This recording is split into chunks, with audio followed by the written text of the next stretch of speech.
Johann, you were saying last weekend you were taking responsibility for the way the team played in Cardiff. Peter was saying the players have to take responsibility as well. Do you write that off as an off day, or what's your assessment been since the weekend? I think out of every game, you've got to turn up. I thought we prepared very well throughout the week. Unfortunately, we didn't for that 80 minutes.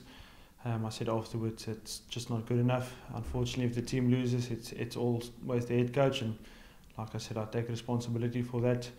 We had an open and honest chat on Monday, and the only thing that you want is the response and accountability from them, and they took it. We're a united team, and we can't go after 1 week up, 1 week down. We want to get some consistency, and we can't wait for Saturday afternoon to go and play against the quality side. Yeah, because that's the thing. I was just saying to Peter as well, sport throws up these opportunities for bounce backs, and you've got a really difficult game this weekend to focus the mind very quickly. Yeah, I think the beauty of the Pro 14 and about Europe is every game is a tough game. There's no easy games. I think if you just look at the results in the Pro 14 over the weekend, some of the top teams got beaten by some of the, let's call it, smaller teams. There's no easy game. Every week you've got to be at your best. And I learned at West Point a few years ago when I visited them. Their mantra is you've got to be at your best when your best is required, and your best is required every day. We weren't good enough on Friday night, and we've got to pitch up on Saturday. It was announced Jean Kleyn's going to be staying around for 3 more seasons. I'm sure you're delighted he's put pen to paper. Yeah, he's one of the hard men of Munster Rugby. I think he always brings it with his physicality, and the most important thing is the type of person he is. He's a team man through and through, and we're very lucky and very excited to keep him there for the next 3 years. Ireland's options around his position are strong at the moment, but he does become Irish qualified in the new year. Is he the type of guy who, if he decides to declare, do you think he'd be strong enough to get near an Irish squad? I believe so. I believe the communication has been open to make it a possibility. I don't think it's in his mind right now. I think Munster is all that he's focusing on, but he's certainly got the ability. He's certainly got the personality. In big games that I've been involved with, he's performed, so he can definitely be a test player. You joined the province midway through last season. Has it been better for you to at least be able to kick things off with a pre-season this year? Yeah, I think everything is still new. Only on the 20th of November would it have been a year. When you came in, you didn't know all the players. Got to know them pretty quickly, and going through a full year cycle now, everything will hopefully be the second time that you go through it. I'm very comfortable with where I'm at this stage. The people of Ireland, and specifically Munster, have been very good to me. We as a squad had a real good sit down after last season with the disappointment of that 1 point semi-final loss against Leinster just down the road. And we said we wanted to improve as a squad. To move on our game and to change a few things is going to take a bit of time. We are playing more. We want to develop our skill set, and the players we brought in will definitely enhance that. That being said, you can't leave your defence and your set piece behind. So we're looking for a balanced approach to the game, also an all-round game. If the weather's bad, you can't play this fantastic running game. So we've got to be able to adapt, and that's certainly one of the things that we're striving for. And one of the big learnings out of last year is, you don't have to always be at your best necessarily at the beginning of the season. Certainly come the business end, you need to be at your best. Yes, we had 1 or 2 injuries, but we thought we could have done better in both semi-finals last year, and that's what we're striving for, to be a better team. I said a few weeks ago, you're going to have some ups and some downs. It's how you handle the ups and the downs. I think it's about consistency, especially for me as a coach. It can't be all rosy when you win and all bleak when you lose. I've got to be consistent. We've got to be consistent as a coaching staff and as a team. I believe we are. We're taking responsibility for our actions. And we'll definitely strive to be the perfect team every single weekend. And when it comes to this Champions Cup, Munster have been small margins away from getting back into a final again. Lots of heartbreak between semi-finals and close quarter-finals on the road and so on as well. I'm sure there's a massive drive within this group to do particularly well in this competition, given that Munster have such pedigree in it. Yeah, it's one of the reasons why I came to Munster, is because they let's call it their love for the Champions Cup. I think the most important thing that we as a squad said is, yes, we went to semi-finals the previous 2 seasons, but if you look at our pool, you've got to work very hard to get out of your pool. And we will treat the pool stage as a competition on its own. We've got to win that competition to get through to the next one. The Exeter Chiefs, we played them in the warm-up game. I possibly rate them as possibly close to the best attacking side in terms of how they hold on to the ball. Their ball in play is incredible. So we've got to get past them at Sandy Park. I think they've created a very tight-knit group down there. They've been together for a long time. And then Gloucester, the way that they signed and brought in Johann van Graan, I think they're doing pretty well. And we had Cast last year in our pool.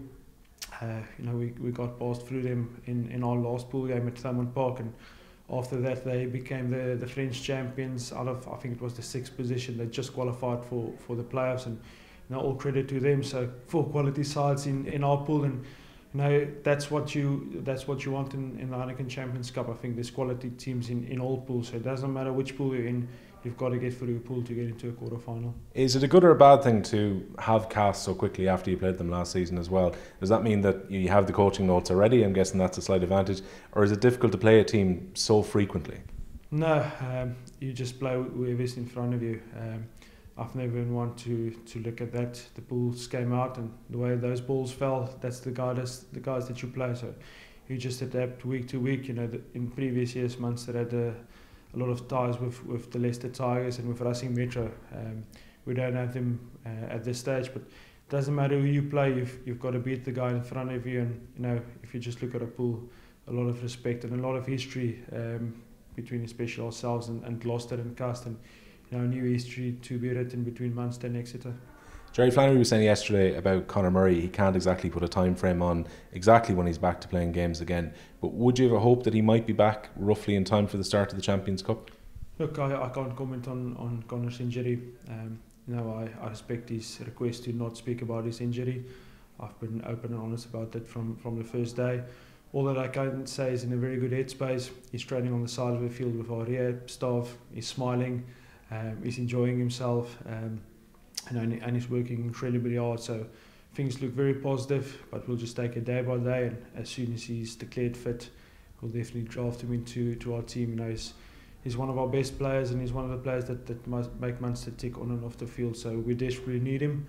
However, player welfare is number one.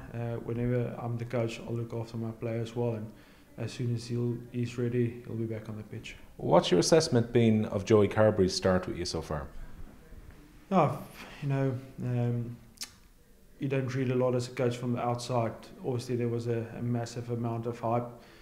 I think the most impressive thing about him is the head on his shoulders. There comes such a lot of expectation with him, the way that he plays, but he's been very calm. He's taken everything in his stride, and I really saw we've got a diamond here. It's the first day in training when he came back for those fitness tests. You just run it as hard as you can with this one specific test that we have. And on the last stretch, Andrew Conway ran, and everybody had a look at Joe. It was just the two of them left, and he just pulled them right till the end, and he stuck into that race. And from the first day, he gave it everything he got. He's in really good physical condition, and those small moments of him is so good. That being said, he's still young. He's still got a lot to learn, and he's not going to be perfect every single week. Got charged down over the weekend, and the same as all the other flyers in our squad. We handle each player the same, and that's what he wants. He wants to improve, and that's why he came here. He wants more frequent game time. It was 2 times off the bench and 2 times as a starting 10 now, and if we'll start again over the weekend. So it'll take time for him to not only be part of our team but also play 10 regularly, and that's why he came to Munster, and we're very grateful that he's with Munster. And I'm sure his game management will improve over time as well, getting more time, just learning those channels, maybe learning your own system as the season goes on as well. Yeah, I think your 9 and your 10 is your main player. Obviously he steps into a well-established squad, and Conor isn't available yet. We've had Duncan, we've had Neely Cronin who came in pretty well, and you've got to alternate your squad at this stage of the season. So we've had Rory on his outside and then Gog on his outside. So we'll be getting closer to our full strength team now on this weekend and the next one before we hit Europe. So hopefully he will make things stable there in the midfield. And like I said, I can't wait to see him play every single weekend, as is every other player in our squad. I guess there was always that perception out there that Munster always liked a kicking out half, maybe going back. Ronan O'Gara obviously commanding that position, Tony Ward previously before as well. But maybe that's unfair on the style of rugby that you're hoping to play at Munster. There's a lot of ball in hand in that back line. Yeah, I think we're striving for an all-round balanced game. You know, if the weather stays like it currently is, you know, if you kick balls away, you're just going to defend, and I think that's the balance for us. You know, I think it's been evident over the past few weeks that we do want to play a bit more of an attacking brand of rugby. That being said, you can never leave your defence and your set piece behind. That stays part of the rocks of the game. So that stays number one. If there's an opportunity to play, we're definitely going to use those opportunities. Now, if you face 14 guys in the first line, you can't always play an attacking brand of game. You've got to turn your position. So hopefully that decision making will improve.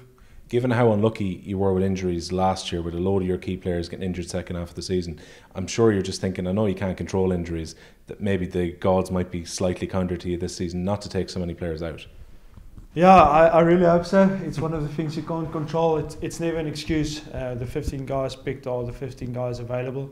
We still got a huge injury list at this stage, so you know, I just see it as hopefully by December, when all those long-term injuries, Chris Farrell, Jack O'Donoghue, Conor Oliver, Conor Murray, just to name a few, Liam O'Connor that got injured, hopefully it'll turn, that we've got a few opportunities to actually pick our best 23. There'll always be niggles, there's injuries at all clubs, but I can't wait just for once to have the best 23 available and, you know, see what we can do. I'm sure everyone's excited about the second weekend in October, start to the Champions Cup, but you've got two fantastic interprovincial games to prepare for here with Ulster and Leinster over the next few weeks. Yeah, I think just looking in Ireland at this weekend, you know, the Leinster Connacht game after the result last season, and the Munster Ulster game, the draw that we had at the end of last season. It was so tightly contested, so a lot of excitement. We can only control what we can do. That's how we perform, and that's our attitude. We're at home at Fairmont Park, and I think the players more so, you know, we could have played the game on Monday, and they just like to go out there and go and perform to their ability. However, Ulster have been playing some fantastic rugby. A lot of credit there. They've grinded out quite a few wins in the early parts of the season, and no respect to them, so it'll be a hugely contested interprovincial on Saturday afternoon. And I'm sure, I know it's a couple of weeks away, excited to get to the Aviva here, play Leinster, set everything up ahead of Europe then. Yeah, it's always special, Munster versus Leinster in Dublin. You know, the one opportunity I had last year was in the RDS, which was a brilliant atmosphere in that semi-final. It came down to that last play, that last penalty. But to come out here, I just spoke to Pete earlier about Munster-Leinster games here at the Aviva and the history that it has. And you know, like I said before, from the first day that I was involved, it's never about me. I'm part of a terrific club and a great rugby playing nation. So it's great that Irish rugby have got these interprovincial derbies, and can't wait to get out here next Saturday. I know performances are important and results game on game are important, but is it important for Munster to just get their hands on a bit of silverware now? No, it's definitely one of the things that we are striving for, that we're hungry for. There's a real hunger and desire, and you know, when you lose, you know, the people on the inside hurt the most, and you know, there's been a few narrow losses in semi-finals, a few times that we were just not good enough, and you know, if a trophy was won on hunger, we'd probably won it, but it can't only be about hunger. We have got to evolve our game. We've got to be better in big games, in big moments, and you know, we'll work tirelessly until we get there.